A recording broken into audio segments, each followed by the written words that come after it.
Hello darkness, my old friend, I've come to talk with you again, because a vision softly creeping left its seeds while I was sleeping.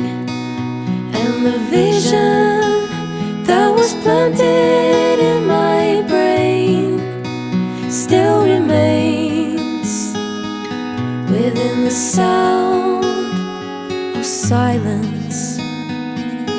In restless dreams I walked alone, narrow streets of cobblestone, neath the halo of a street lamp I turned my collar to